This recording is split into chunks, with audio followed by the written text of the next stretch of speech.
The current sexual activity in Ghanaian tribes.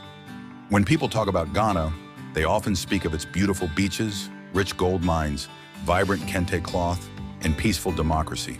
But beneath the surface of this West African nation lies a complex and often hidden reality, one shaped by tribal customs, modern influences, and shifting cultural values. Today on Africa Tribal, we dive deep into the current sexual activity among Ghanaian tribes and what it reveals about the country's evolving identity. Sexual activity in Ghana is not a one-size-fits-all issue. It varies widely from tribe to tribe, from the coastal Fante to the northern Dagomba, from the matrilineal Akan to the patrilineal Yui. But one thing is clear, sexual behavior in Ghana is no longer defined only by tradition.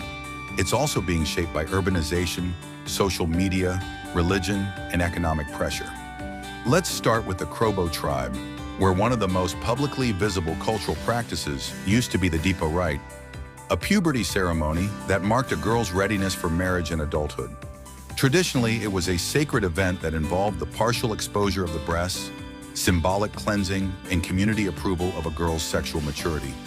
But today, this rite is facing criticism and modernization. In some parts of eastern Ghana, girls now go through Dipo fully clothed, and its link to sexual readiness has faded. Still, among many Krobos, early sexual debut remains a reality, often driven more by peer pressure and poverty than by culture. In the Ashanti region, where the Akan people dominate, traditional values around sex have shifted significantly. Ashanti culture once held strict norms, women were expected to be virgins before marriage, and infidelity was harshly punished. Today, however, studies show that many young people in Kumasi and surrounding towns engage in sexual activity as early as age 15. Urbanization, increased access to mobile phones, and social media platforms like TikTok and Snapchat are influencing sexual expression among the youth. There's even a growing subculture of sugar daddy and sugar mummy relationships, often between older, financially stable individuals and younger partners seeking material support. In northern Ghana, among tribes like the Dagomba and Mamprusi, Islamic beliefs heavily influence sexual behavior.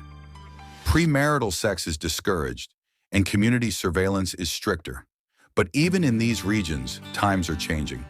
Secret relationships among teenagers are becoming more common, especially in boarding schools. What happens in school dormitories doesn't always align with what's preached at home or in the mosque. Some girls are forced into early marriages to protect them from sexual impurity, but ironically, many of them end up trapped in relationships where they lack sexual agency or knowledge. One tribe worth mentioning is the Yue, mostly found in the Volta region. Among Yue elders, sexuality was once a private matter, discussed only within the confines of family. But younger generations are now embracing openness. LGBTQ conversations, once considered taboo, are slowly emerging, although still met with resistance from both traditional and religious leaders.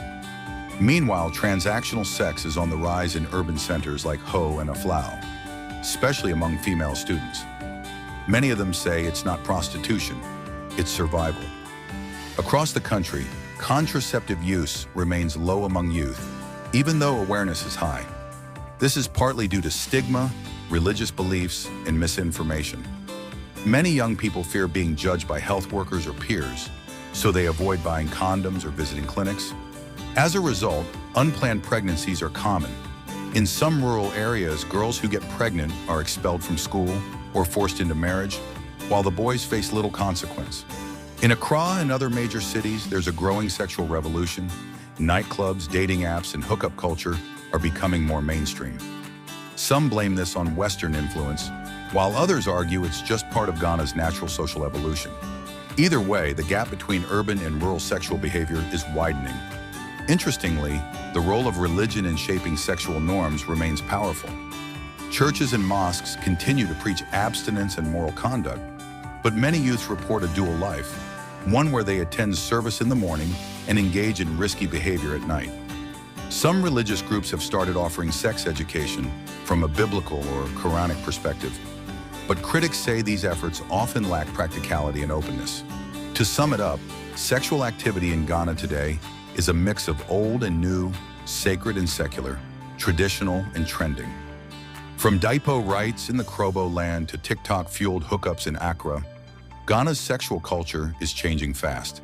And while some fear the loss of moral values, others see it as a sign of liberation and awareness. What's clear is that young Ghanaians are navigating a sexual landscape that is more complex than ever. And as tribal customs continue to interact with modern realities, the conversation around sex in Ghana must evolve, not just in whispers, but out in the open. If you found this topic eye-opening, make sure to like, share, and subscribe to Africa Tribal. We uncover Africa's untold stories, raw, real, and unfiltered.